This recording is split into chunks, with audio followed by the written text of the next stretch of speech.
બોલો ખેડૂત મિત્રો, તમારે શું પૂછવું છે? હા સર, આપણે એ પૂછવાનું હતું કે મારે 553 નંબરની એક નોંધ છે. તેમાં જોરથી. જેસંગ મૂળાવાળા કણબી જે ધાખોદરા ઈ મૂળ ખાતેદાર બતાડે છે અને ગીરોધાર તરીકે રવા રૂપા ઈ અમારા દાદાને વારસાઈ આવતું. એનો શું મતલબ છે? જુઓ ભઈલા, તમે દરજી છો અને મૂળ છે એ કણબી બતાવે છે, એટલે પટેલ આ જમીનના મૂળ માલિક હતા. હા 1947 પહેલાના. હવે 76ની સાલની અંદર તમારા દાદા એ વર્ષો થયા એ પટેલની જમીન એટલે કણબીની જમીન વાવતા હતા, એટલે ગણોતિયા કહેવાય.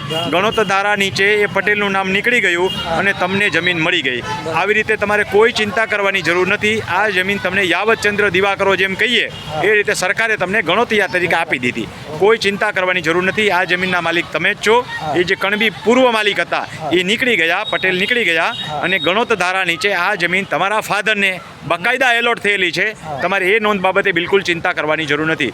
ખેડૂત મિત્રો, આવી રીતે તમારી જમીનની અંદર પણ ગણોતિયાના મૂળ માલિક કોઈ બતાવતા હોય તો જરાય ઉપાધિ નહીં કરતા. એ ગણોતિયાના મૂળ માલિકો નીકળી ગયા અને ગણોત ધારા નીચે તમારા બાપ દાદાને આ જમીન મળી અને એમાંથી વારસાગત તમારો જમીનનો હક કહેવાય. આ બાબતે 1% તમારે ચિંતા કરવાની જરૂર નથી.